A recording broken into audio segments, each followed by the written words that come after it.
дуунуудаа ингээд хараадсэн чинь аавын тухай дуу нэг ширхэгч байхгүйсэн дандаа одоо уул ус нутаг усаа магтсан альсвал ээжигээ магтсан бүсгүй хүний тухай ч юм уу тийм дуунууд байсан. Тэгээд ер нь аавын тухай нэг дуу оруулъягээд өсөн нутаг гэдэг энэ манлайхын дуусын сайхан дууг оруулсан байгаа. Тэгээд манлайхаас дуулахын өмнө зөвшөөрөл аваад таны энэ дууг дуулах гэж байгаамаа. Тэгээд бид нар дуулж болох уу гэж зөвшөөрөл авсан. Тэгээд манлайх за тэгээрээ сайхан дуулаарэ гэдэг үг биднэрт хэлжсэн юм. Энэ дууг 10 жилд байхдаа одоо радиогоор анх сонсч ирсэн дуу юм аа. Тэгээд 77 онд анх би энэ дууг олж ер нь олоод өгнүүдээ нь олоод өөрөө бол багадаа сонсч ирсэн болохоор тэгээд соён бичүүлэгт ороод 88 оны 11 сард юм уу да.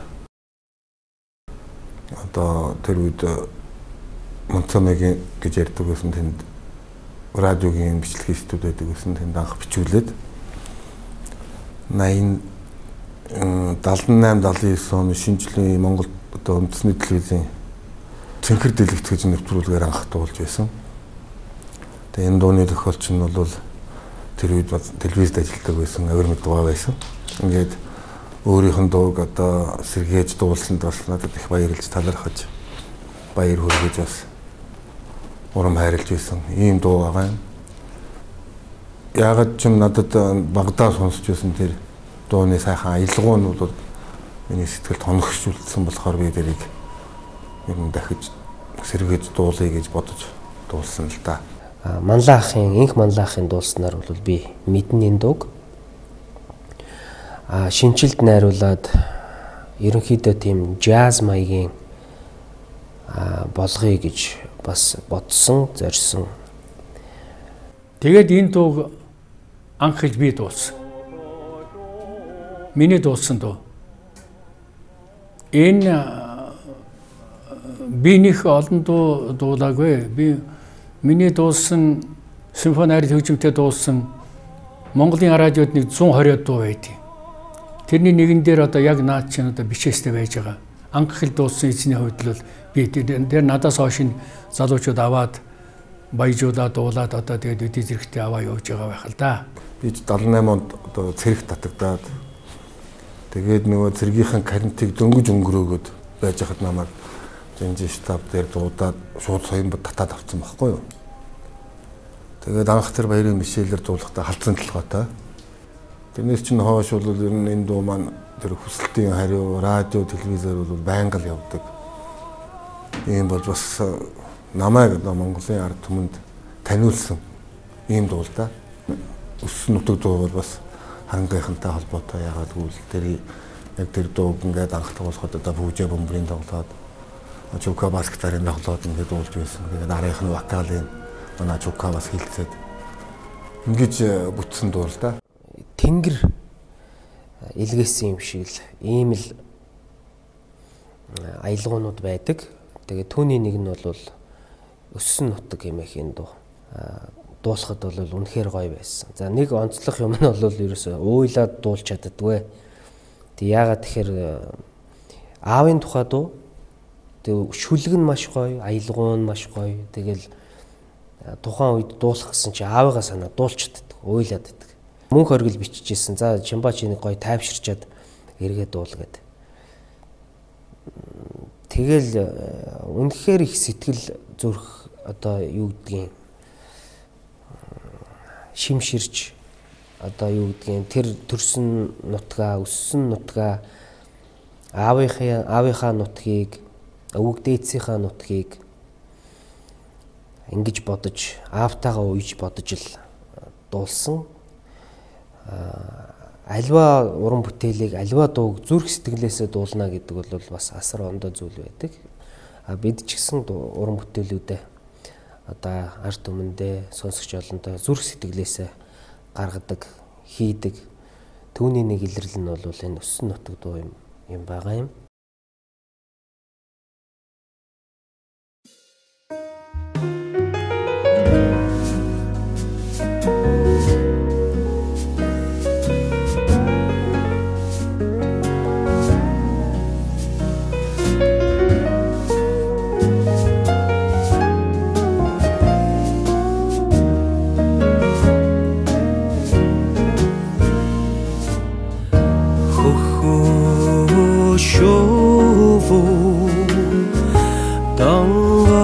ноцсон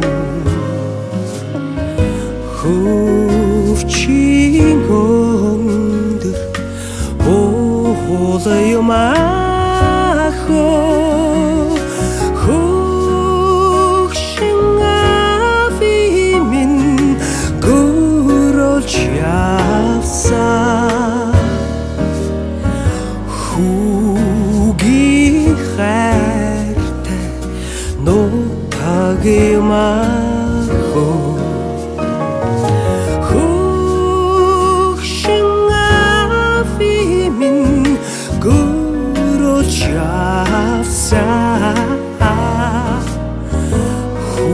хүүгийн хайртай нутаг юм ахoo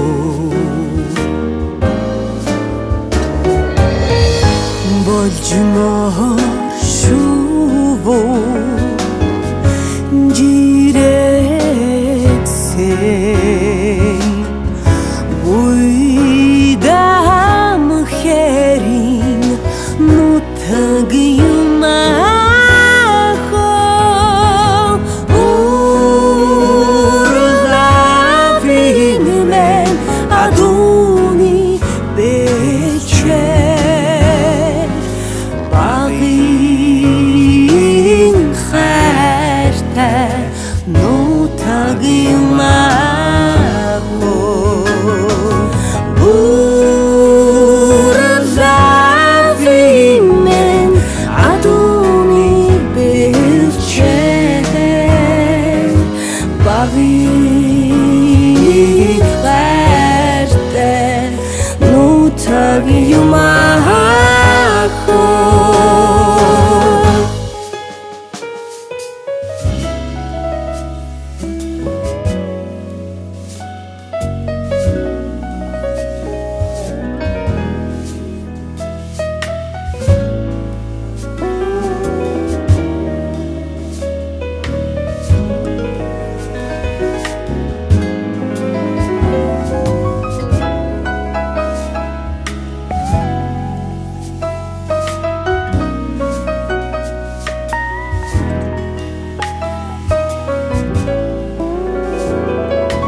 Usun no ta